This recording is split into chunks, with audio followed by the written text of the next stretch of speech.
Welcome back to Talking Cowboys. I'm Shireen Williams. This is Drew Davison. Drew, welcome back from some IndyCar racing. We're glad to have you back out here. Today we're going to talk about a little Tony Romo. Let's start with that. Kind of in a little game here with the NFL over his fantasy football thing being canceled in Las Vegas. What do you make of that, Drew?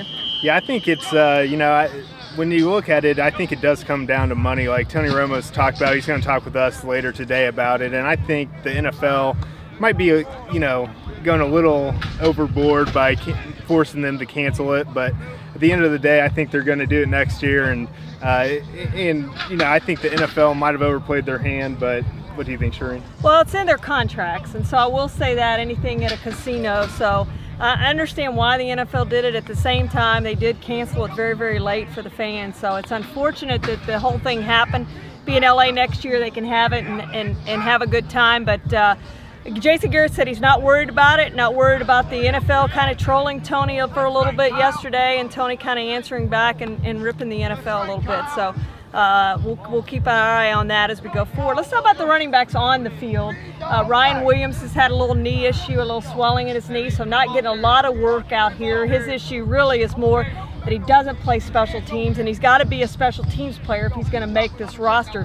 But let's talk about Lance Dunbar specifically and his role maybe being increased as a third down back this year. He didn't get a lot of time last year because DeMarco Murray never came off the field. No, and Jason Garrett talked about it today that they do want to get Lance Dunbar more involved. He is a good change of pace back. He can catch it out of the backfield. He can also hit the edge. So I think he'll definitely see some playing time increase. And they also brought in C-Strunk, the kid out of Baylor, to try and give him some more depth and more access there, I guess, and more options in the backfield. We're down to our last week of OTAs. Next week we have the mini camp, which is mandatory. We'll see if Rolando McClain shows up. He had knee surgery. He's been in Alabama rehabbing. He's still there. Des Bryant has not signed his tender, his $12.8 million franchise tag tender.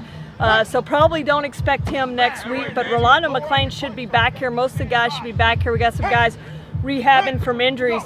But Rolando, let's go back to Rolando and how important he is to this team to staying healthy, and what he did last year, drew at middle linebacker, and allows them to move Sean Lee to the weak side position. Oh yeah, and that's something, if you talk to any defensive coach, starting with Rod Marinelli, they love the idea of Sean Lee being on the weak side, and the only way that really happens is with Rolando McClain. And he's a guy who shows up on Sundays, had a great year, but there always seems to be something with Rolando McClain, and this is just the latest. So at the end of the day, I think, as long as he gets himself ready for the season, if he's rehabbing well, the Cowboys shouldn't stress too much, but it would be nice to see him show up for the mini camp. We'll be back with you next week from the mini camp. For Drew Davison, I'm Shireen Williams.